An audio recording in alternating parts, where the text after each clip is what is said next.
길거리에서 꽃을 파는 한 사람이 행인에게 말을 붙입니다. 이 꽃 한 다발 사가세요. 부인들이세요. 아주 좋아할 겁니다.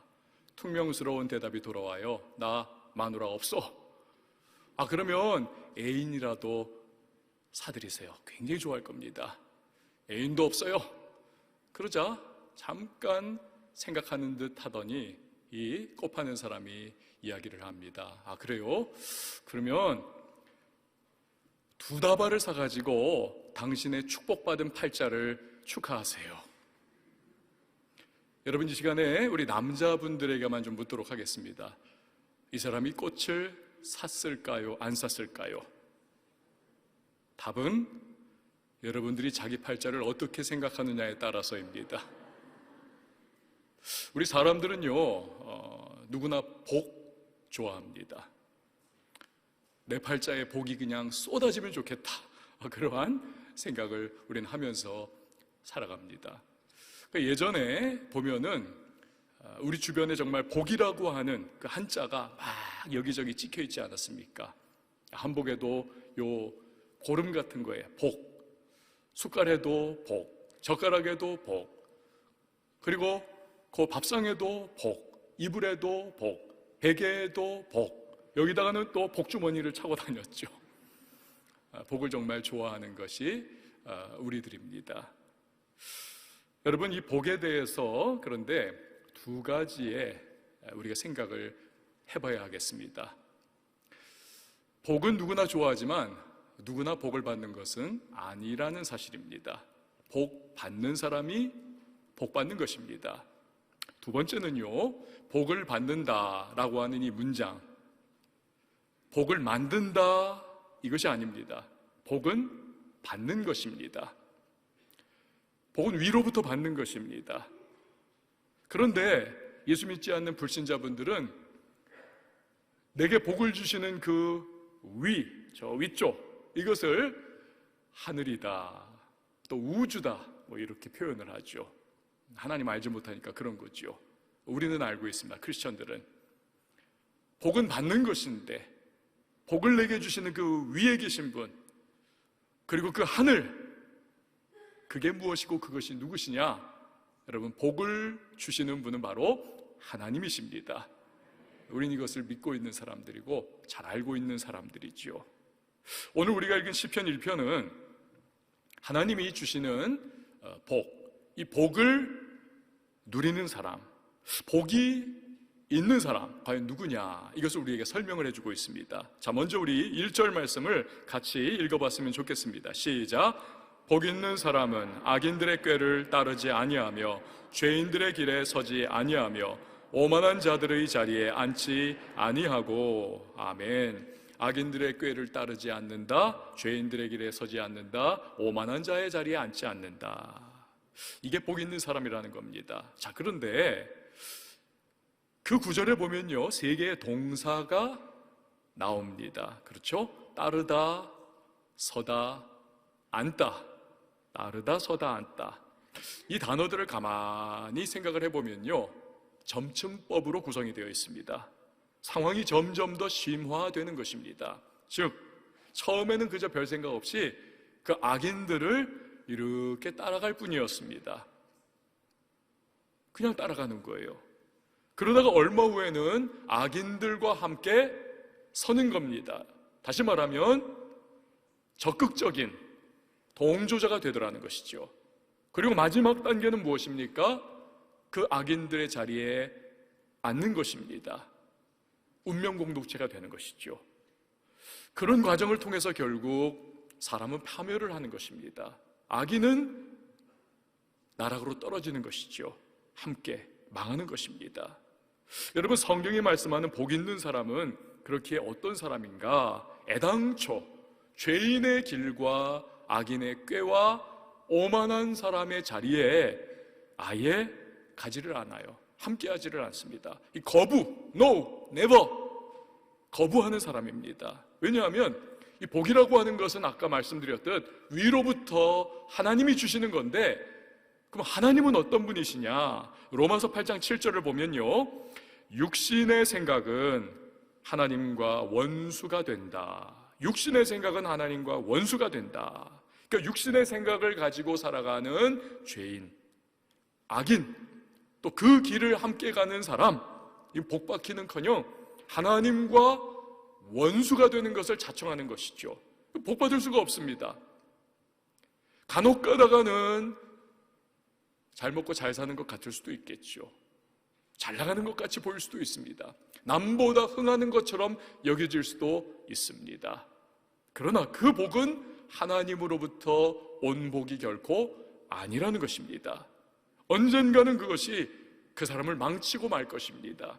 그때가 되면요, 마치 안개가 온 거리를 빽빽하게 메우고 있지만 태양이 뜨면 한순간에 몇 분 안 되어 안개가 다 증발해버리는 것과 마찬가지로 하나님의 역사가 나타나는 그때가 되면 사필귀정과 같이 모든 악이 심판의 자리로 돌아가고 모든 선이 상급의 자리로 돌아가면서 악인은 자취를 다 감춰버리게 되는 것입니다. 여러분, 드넓은 바다에 무슨 길이 있겠습니까?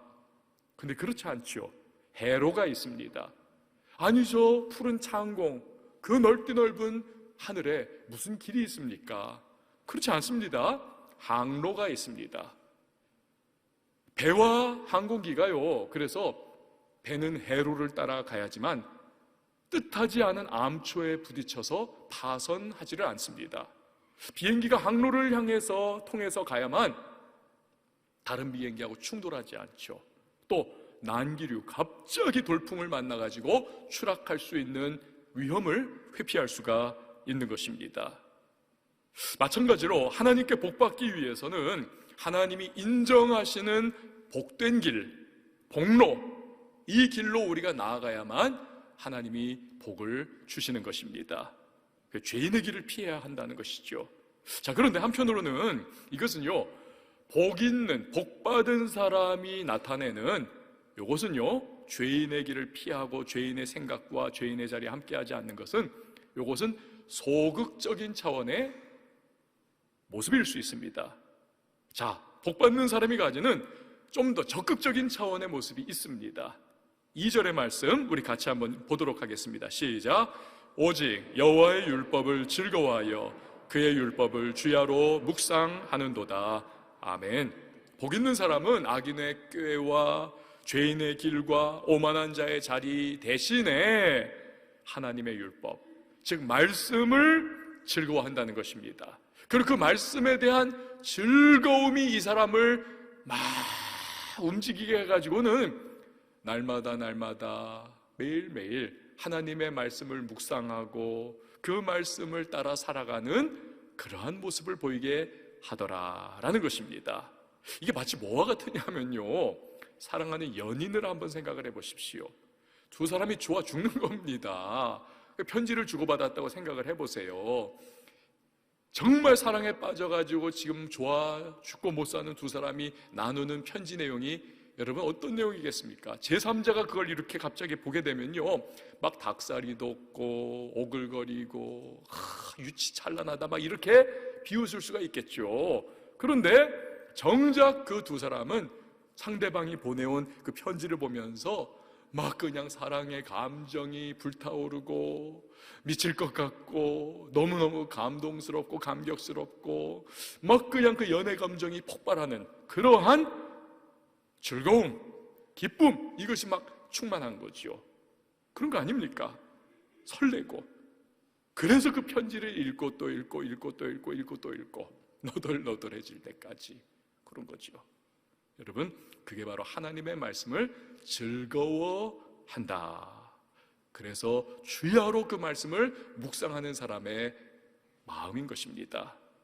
여러분, 하나님 말씀이 정말 즐겁다, 이런 경험 해보신 적 있나요?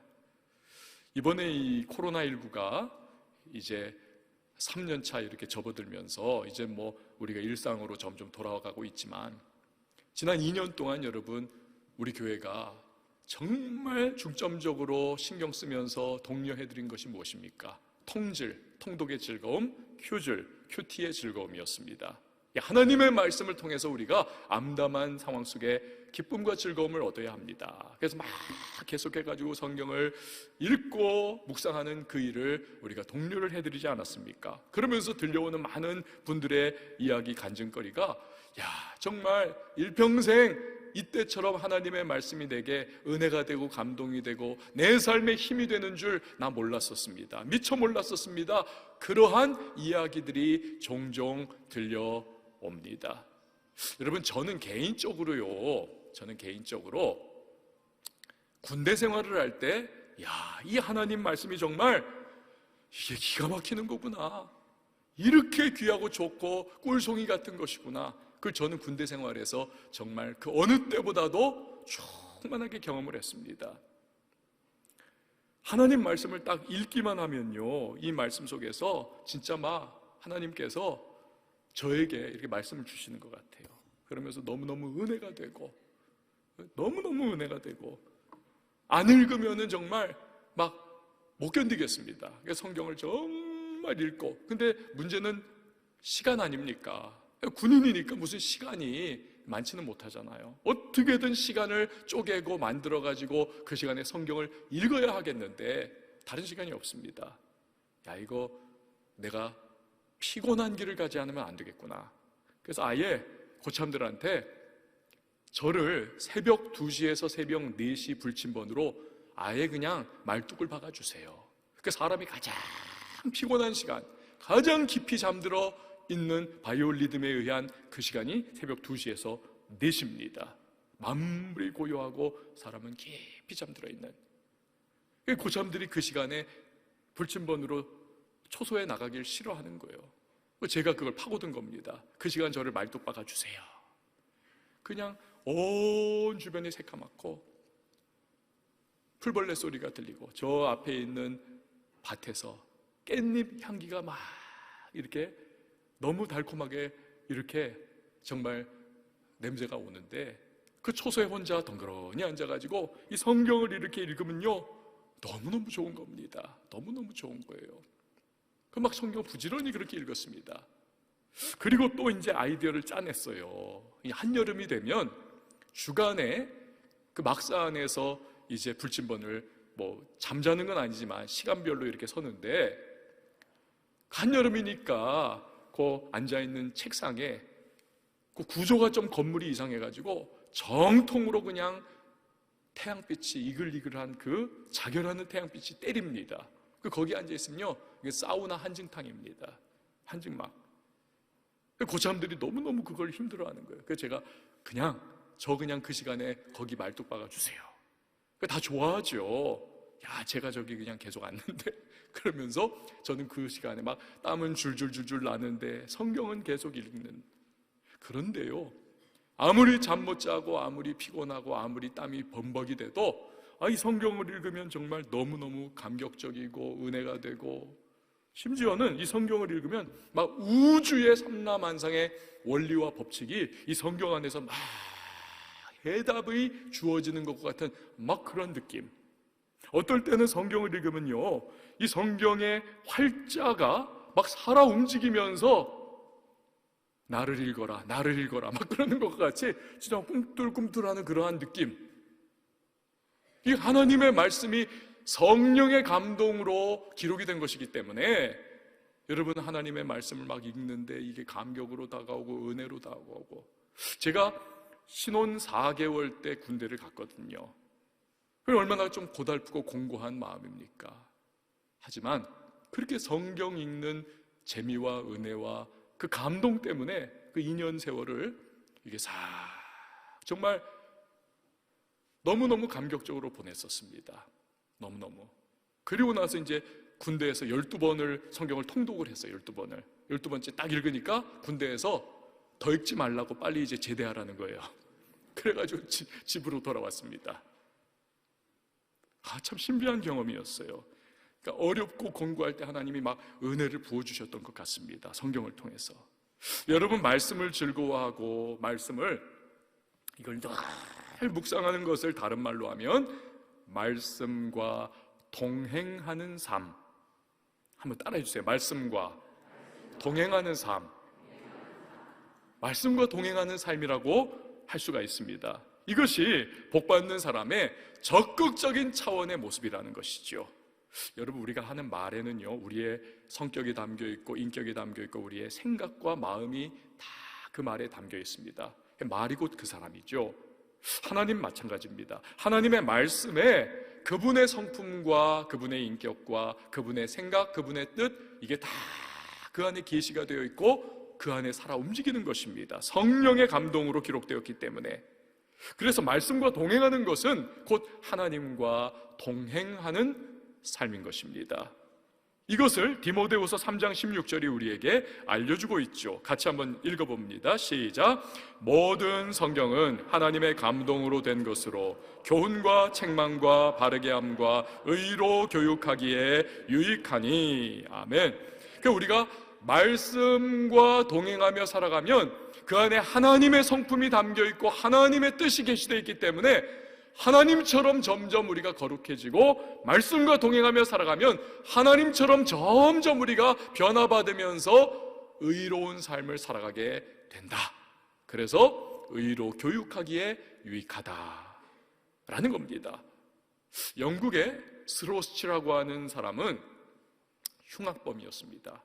그래서 교도소 생활을 무려 40년을 썩어버립니다. 교화가 안 돼요. 이 사람은 이 마음이 완악하고 화인 맞은 것과 같습니다. 그래가지고는 하도 문제를 교도소에서도 일으켜가지고 가죽 채찍으로 50대를 맞는 태형을 무려 8번을 맞았습니다. 8번이나 400대를 맞은 거예요. 400대를 텅 틀어가지고. 하도 완악한 지독한 인간. 이 사람이 추록을 하는 날이 됐습니다. 40년 만에. 모두가요, 저 인간 저거 금방 안 있어서 다시 여기 돌아온다. 알잖아요, 그 사람을. 어떤 인간인지. 그런데요, 이 스로치가 추록 후에 갈 곳이 없습니다. 그래서 구세군에서 무료로 운영하는 노숙자 숙소에서 생활을 합니다. 하루 이틀 너무 지루해요.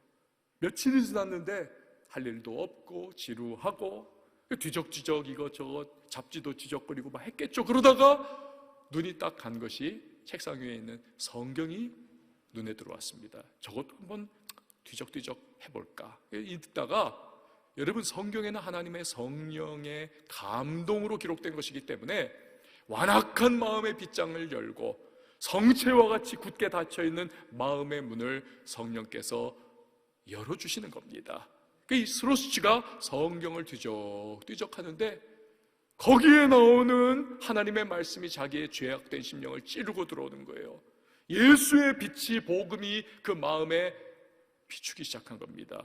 그러면서 성령이 역사하니까 이 사람이 그 자리에 털서 무릎을 꿇고 그 시간에 예수 그리스도를 나의 구세주와 주님으로 영접을 했습니다. 그런데 그때부터 이 사람의 삶이 드라마틱하게 변화됩니다.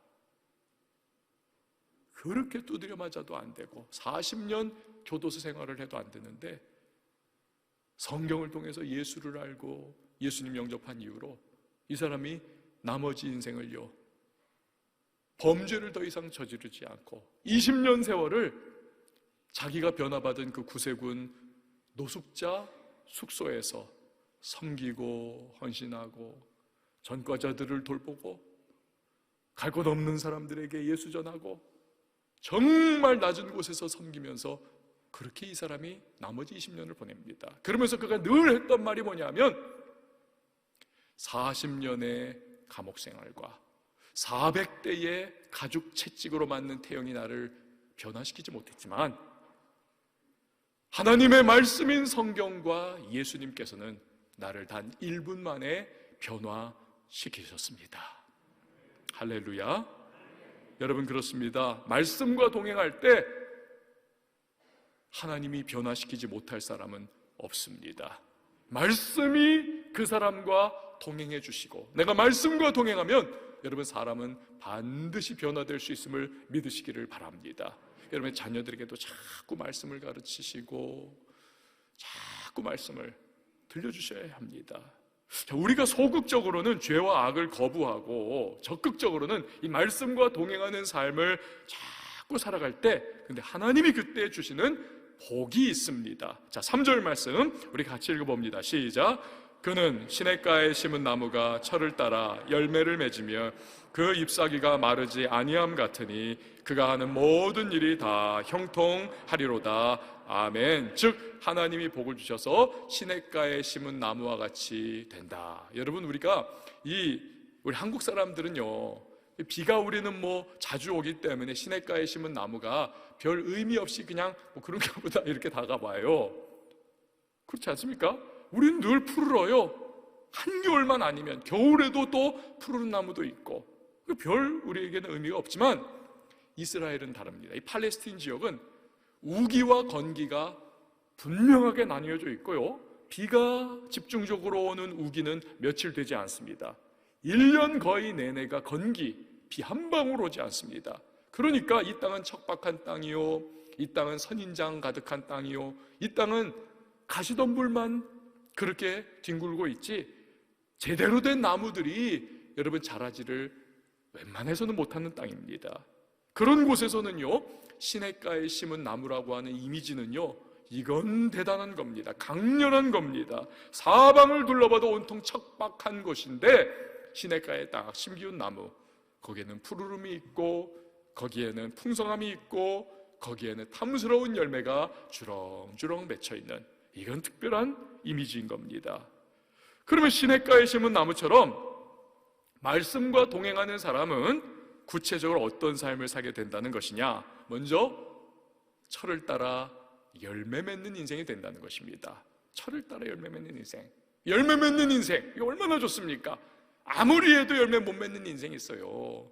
열매 맺는다. 자, 그런데 그 앞에 철을 따라, 그러니까 내가 원하는 때가 아니라 내가 희망하는 때 아닐 수 있다는 겁니다.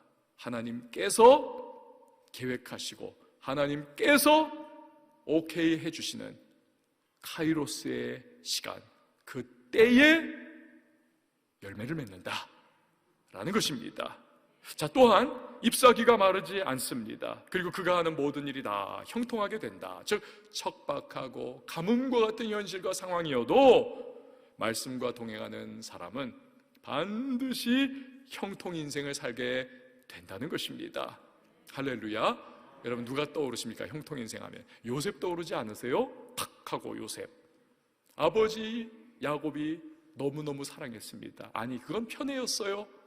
진짜 다른 형제들이 다 요셉을 미워하고 그 증오심 때문에 요셉을 이집트 애굽의 종으로 팔아넘기지 않습니까? 급전직하는 인생. 그런데 그것보다도 더 지하실로 떨어져 버리지 않습니까? 주인 마님이 유혹을 하는 겁니다. 유혹을. 그 유혹에 놓으라고 거절을 하지 않습니까? 그 죄 아닌 죄 때문에 누명을 쓰죠. 주인 마님 강간 미수범. 그래가지고는 억울하게 감옥에 갇히지 않습니까? 그 고통스러운 세월들. 그런데 어때요? 조건과 상황은 정말 척박한 가뭄과 같습니다. 하지만 즉시는 아니어도 철을 따라 열매를 그는 맺는 인생이 됩니다. 하나님께서 역사하시니까 하나님의 계획하신 때에 그 감옥이야말로 애굽 왕 바로에게 고속으로 마치 고속 엘리베이터를 타고 올라가는 것과 같은 그러한 행로가 되더라는 것입니다. 그래서 요셉이 국무총리가 되고 온 세상을 기근에서 살리고 그가 복의 통로로 그렇게 쓰임받지 않습니까? 그야말로 잎사귀가 마르지 않고 형통한 요셉은 형통 인생이 되더라는 것입니다. 할렐루야. 여러분, 이거 재수 좋아서인가요? 재수 좋아서야? 이거 절대로 그렇지 않습니다. 요셉은요, 가만히 보면 그 모든 인내, 그 모든 죄악의 유혹에 대한 저항, 그리고 자기를 팔아넘겨 자기에게 피눈물을 흘리게 했던 그 형들에게 얼마든지 복수할 수 있지만 용서라고 하는 너그러움을 선택했던 그의 삶의 모습을 바라보면 성경은요, 분명하게 그 원인이 무엇인가를 우리에게 알려주고 있습니다. 그것은 하나님 말씀 때문이었다. 하나님 말씀 때문이었다. 시편 105편 17절에서 19절을 보십시오. 그가 한 사람을 앞서 보내셨으며 요셉이 종으로 팔렸도다. 그의 발은 착고를 차고 그의 몸은 쇠사슬에 매었으니 곧 여호와의 말씀이 응할 때까지라. 그의 말씀이 그를 단련하였도다. 하나님 말씀이 요셉을 단련하였기에 그 모든 시련의 척박한 환경을 그는 승리할 수 있고 죄에 물들지 않고 하나님 백성다운 모습으로 살면서 결국 하나님의 때에 아름다운 열매 맺는 시냇가의 심기운 나무와 같은 형통 인생의 주인공이 되더라는 것입니다. 사랑하는 여러분, 죄악을 멀리하고 우리가 정말 말씀을 가까이하며 동행함을 통해서 우리 한 분 한 분도 다 형통 인생, 복된 인생, 복받는 인생 될 수 있기를 주의 이름으로 축원을 드립니다. 자, 4절 말씀 우리 같이 한번 읽어봅니다. 4절 시작. 악인들은 그렇지 아니하며 오직 바람에 나는 겨와 같도다. 아멘. 이 복 있는 사람과는 달리 악인들은 그럼 어떻게 되느냐? 너무 대비가 돼요. 시냇가에 심은 나무와는 너무 대조적으로 악인의 삶은 바람에 나는 겨와 같다. 여러분 옛날에 이 키질 해보신 분들 계시죠? 키질. 저도 어렸을 때 몇 번 해봤는데 요 겨가 사실은 알맹이가 속에 없지 않습니까? 겉모양은 알곡 같은데 속이 텅 비어있는 쓸모없는 겨. 근데 이 겨를 그 많은 알곡 중에서 어떻게 이걸 다 하나하나 빼낼 수도 없고 평소에는 같이 섞여 있습니다. 그러나 알곡과 쭉정이 이 겨가 나뉘어지는 때가 있죠. 바로 키에다가 넣고 바람 부는 날 촥촥촥촥 키질을 하면 알맹이 들어있어 무거운 곡식 알갱이들은 키 안으로 두루룩 다 떨어지고 그 속이 비어있는 겨들은 다 바람을 못 견디고 그냥 땅바닥으로 다 날아가 흩어져 버리게 되는 것이지요. 악인이 그와 같다는 것입니다. 평소에는 그냥 사람들 사이에 섞여가지고 그럭저럭 그냥 같이 살아가는 겁니다. 그럭저럭 비슷비슷하게. 때로는 남들보다 이 겨들이 여러분 알곡이보다 더 큰 것들이 많아요. 평소에는 더 잘 사는 것 같고 흥하는 것 같기도 합니다. 하지만 바람이 한번 휙 불면 다 사라져 쓸려가 버리는 겨와 같이 심판의 바람이 불면 끝장나는 때가 오게 된다는 것입니다. 이것을 5절에서 6절의 말씀이 우리에게 보여줍니다. 같이 읽어봅니다. 5절에서 6절 시작. 그러므로 악인들은 심판을 견디지 못하며 죄인들이 의인들의 모임에 들지 못하리로다.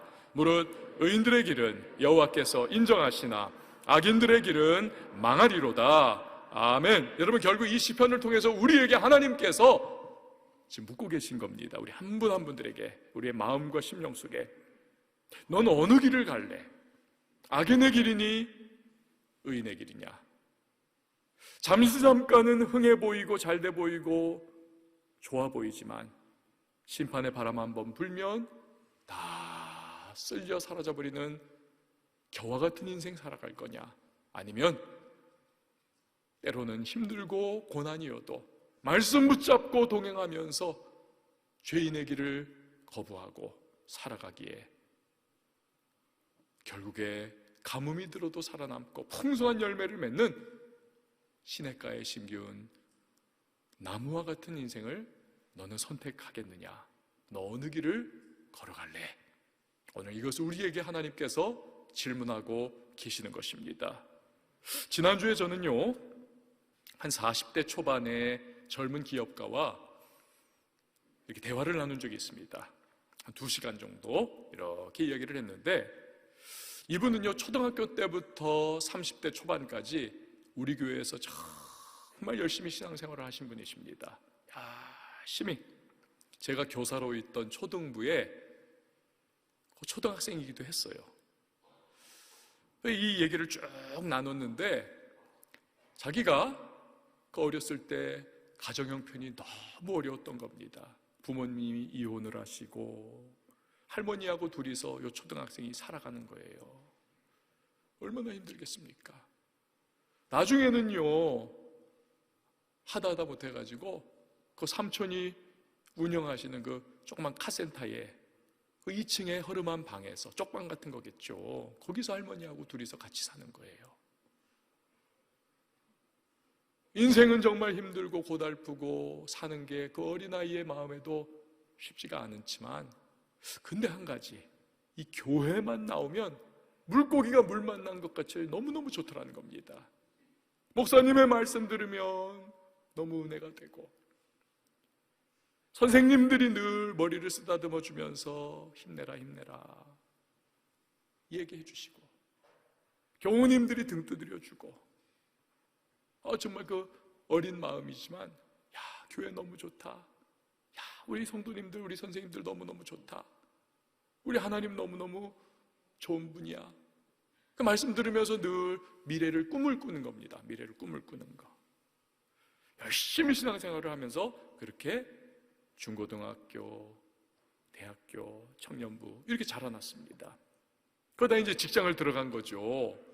직장에서도 열심히 누구보다도 최선 다해 일하면서 금요일만 되면 사장님이 아직도 딱 계시는데도 저 금요철에 가야 합니다. 그리고는 교회 나와가지고 금요철에 열심히 또 기도를 하고, 하나님 내 길 열어주세요 하면서 막 기도하고, 한 주도 안 빠지고, 여름이 되면 휴가 받는 그때 다른 직장 동료들은 다 바닷가 간다, 바캉스 간다, 어디 간다 하는데 자기는 우리 청년교회에 단기 선교를 가는 겁니다. 단기 선교 가가지고 열심히 또 복음 전하고, 처음에는 그 회사 사장님이 야, 뭔 휴가 나는 거고 단기 선교냐 비웃더라는 거예요. 근데 이 청년이 너무너무 열심히고 최선 다하는 모습이 눈에 들어오고 실적도 좋아요. 그러니까 인정을 해주는 겁니다. 그리고는 나중에 단기 선교 갈 때쯤 되니까 이렇게 하면서 야, 단기 선교 가서 써 하면서 돈을 쥐어주더라는 것입니다. 대단한 거죠.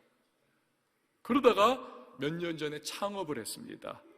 근데 하나님께서 역사해 주시는데 안 될 일 되게 하시고, 좋은 사람들 만나게 해주시고, 막 그냥 길을 열어주시고, 이건 분명히 이런 일이 있을 수 없는데 일이 되더라는 거예요. 그러면서 이 회사가 막 자라나는 겁니다. CCTV 있죠, 여러분? CCTV. 이 360도를 그냥 한꺼번에 보는 그런 CCTV를 개발하게 하시고 하면서 CCTV 업계에서 독보적인 위치를 점하게 하셨어요. 그러면서 이분이 말씀대로 내가 하나님 앞에 내가 11조 하면서 한다. 내 개인의 11조는 당연한 것이고 우리 회사의 11조도 해야 되겠다. 그러면 회사의 11조도 하는 거예요. 영업이익 중에서. 그런데 11조가 말이 11조지 5일조입니다. 5일조, 5분의 1, 20%를 그걸 선교지에도 보내고 어려운 교회도 돕고 이런저런 하나님의 사업 필요하다 그러면 이렇게 헌금도 하고 하면서 제가 이분과 이야기를 하는데 자기가 어렸을 때부터 30대 초반까지 왕성교회에서 받은 은혜가 너무너무 기가 막히고 너무너무 좋아가지고 막 이야기를 2시간 동안 막 하는데 저도 그냥 와, 이 이상 어떻게 교회가 좋다, 교회가 정말 은혜로웠다는 것을 이 이상 어떻게 표현할 수 있을까? 그 생각이 드는 거예요. 그러면서 저도 오래간만에 수십 년 전 과거로 돌아가서 정말 웃음꽃을 피우면서 이야기했던 그런 너무나 즐거운 시간들이었습니다. 근데요, 그 다음 날이었습니다. 이분이 문자를 보내왔어요. 근데 우리 교회에 1억 원을 헌금을 했습니다. 1억 원을.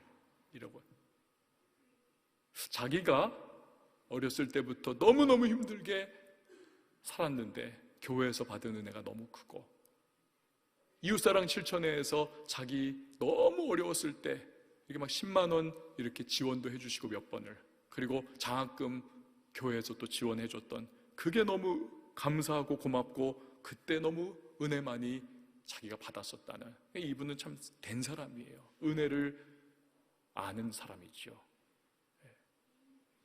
그러면서 그 1억 원을 교회에다 헌금을 보내온 거예요. 그래가지고는 돈 없어서 형편 나빠서 공부 못하고 힘들어하는 그러한 분들에게 장학금도 주시고 또 교회가 하려고 하는 선한 사업에 이거를 잘 사용해 주세요.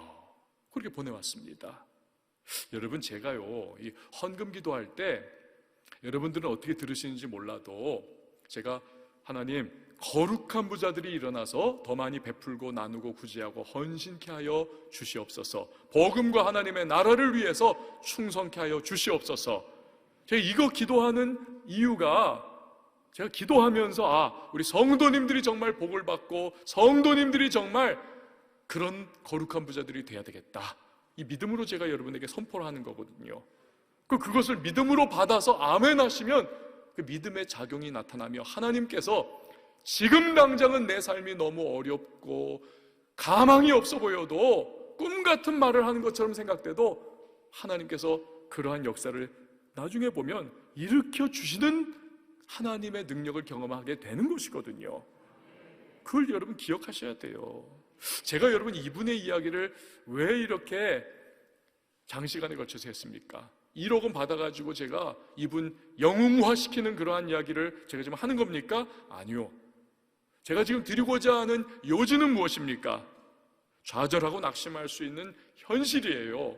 누구는 흙수저라고 하고 누구는 벼락거지라고 말을 하는 그러한 한탄을 할 수 있습니다. 그러나 열심히 신앙생활을 하고 하나님 말씀 붙잡고 어찌하든지 그 말씀대로 살아가려고 말씀과 동행하는 몸부림을 치고, 그리고 예배하고 기도하고 주님 뜻을 따라 나아가면서 죄인과 악인의 길을 벗어버리고 믿음의 길을 달려나가다 보니까 때가 되니 하나님께서 열매 맺는 인생, 때가 되니 하나님이 도우셔서 아름답게 복을 받으면서 내게만 복이 머무르는 것이 아니라 심지어는 그 복을 흘려보낼 수 있는 복 있는 사람이 되더라는 것입니다.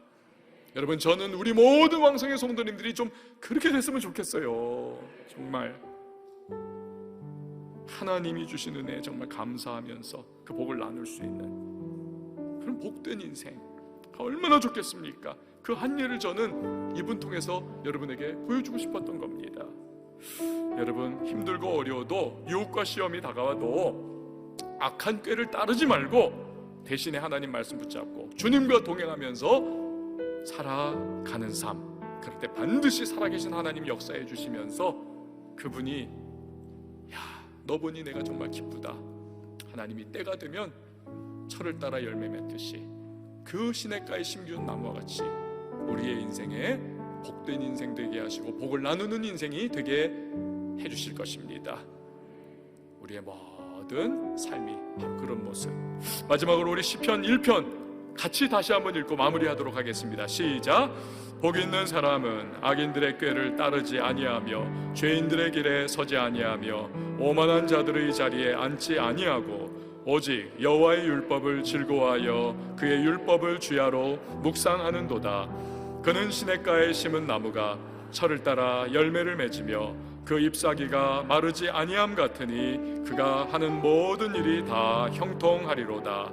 악인들은 그렇지 아니하며 오직 바람에 나는 겨와 같도다. 그러므로 악인들은 심판을 견디지 못하며 죄인들이 의인들의 모임에 들지 못하리로다. 무릇 의인들의 길은 여호와께서 인정하시나 악인들의 길은 망하리로다. 아멘. 이 시간에 우리가 함께 찬양할 텐데요, 지난 시간에 부르면서 우리가 은혜 많이 받았던 동일한 찬양입니다. 내 모습 이대로. 하나님, 이 찬양할 때 저도 가사에 들어있는 것처럼 또 오늘의 말씀처럼 주님과 동행하는 삶을 살게 해주십시오. 이 마음으로 우리가 함께 찬양했으면 좋겠습니다. 내 모습 이대로 사랑하시네. 연약함 그대로 사랑하시네. 나의 모든 발걸음 주가 하시나니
여러분 이 시간 함께 기도하십시다. 복 있는 사람은 악인들의 꾀를 따르지 아니하며 죄인들의 길에 서지 아니하며 오만한 자들의 자리에 앉지 아니하고 오직 여호와의 율법을 즐거워하여 그의 율법을 주야로 묵상하는도다. 주님, 그러한 삶 사게 하소서. 말씀과 동행하는 인생 삶을 통하여 우리 하나님 시냇가에 심은 나무와 같은 복된 삶, 복을 나누는 삶이 될 수 있도록 은혜를 베풀어 달라고 우리 시간에 함께 기도하며 나갑니다. 함께 기도합니다. 하나님 아버지 감사합니다. 그렇습니다. 오늘 말씀을 통하여 우리의 삶을 비춰봅니다. 내가 지금 어떠한 길을 걸어가고 있는지 주의 말씀의 거울 앞에 나 자신을 살펴보며 다시 한번 마음을 정리하고 삶을 정리하고 우리 하나님이 인정하시고 기뻐하시는 바로 그 길을 걸어가게 하여 주시옵소서. 시냇가에 심은 나무와 같은 삶이 되게 하여 주옵소서.